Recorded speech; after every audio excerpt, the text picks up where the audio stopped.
Como Vasco da Gama morreu? Nascido em Sines, Portugal, por volta de 1460, Vasco da Gama foi o primeiro navegador a chegar na Índia, saindo do velho continente. Vasco da Gama começou a velejar ainda jovem. Seu pai Estevão era um explorador naval da coroa portuguesa. Vasco provavelmente se juntou a seu pai em várias expedições ao longo da costa ocidental da África. Em 1497, a autoridade real confiou a Vasco da Gama, então um navegador experiente, uma tarefa extremamente importante: abrir uma nova rota de Portugal para os mercados de especiarias na Índia. Na época, árabes, venezianos e persas já controlavam rotas terrestres como a Rota da Seda.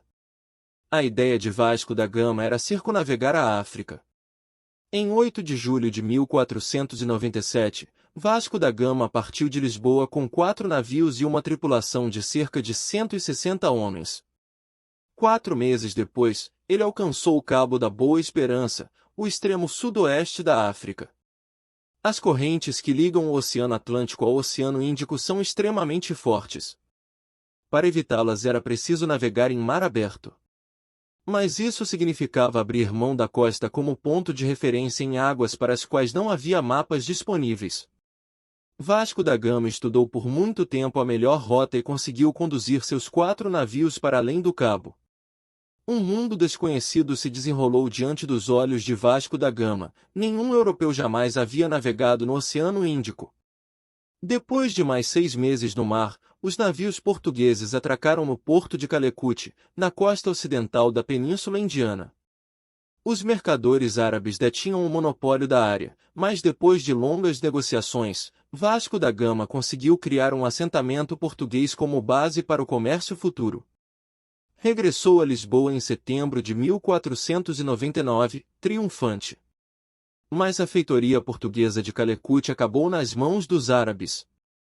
Em 1502, Vasco da Gama foi enviado de volta à Índia, desta vez com uma frota de 20 navios de guerra. Ele bombardeou o porto de Calecut e impôs um tratado garantindo a hegemonia comercial portuguesa sobre o Oceano Índico. Como prêmio, da Gama foi nomeado Conde da Vidigueira.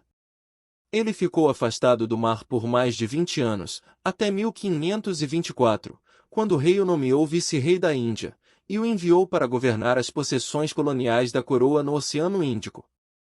A morte de Vasco da Gama vai acontecer logo após ele chegar na Índia, para começar a governar as possessões coloniais, que lhe foram entregues. Logo ao desembarcar em Coachim, Vasco da Gama já estava se sentindo muito doente. Ele foi rapidamente levado à casa de um colono português chamado Diogo Pereira. Vasco da Gama passou ali os seus dias finais. Ele morreu na véspera de Natal, em 24 de dezembro de 1524. Alguns relatos históricos sugerem que ele foi vítima de uma doença tropical, como a malária, que era comum na região.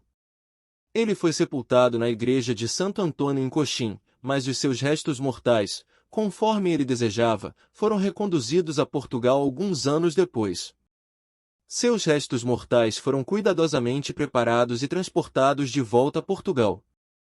Em abril de 1525, foram sepultados no Mosteiro dos Jerônimos, em Lisboa, um dos mais importantes monumentos históricos de Portugal. Seu túmulo é uma imponente estrutura em estilo manuelino, decorado com símbolos e inscrições que exaltam suas conquistas e importância para o país. A morte de Vasco da Gama marcou o fim de uma era de exploração e descobertas, mas seu legado como um dos maiores navegadores da história permaneceu vivo. Sua coragem, habilidades de navegação e determinação abriram caminho para a expansão marítima europeia e tiveram um impacto duradouro no comércio global e nas relações entre culturas. E foi assim que Vasco da Gama morreu. Se você gostou, deixe seu comentário e inscreva-se no canal. Até o próximo vídeo.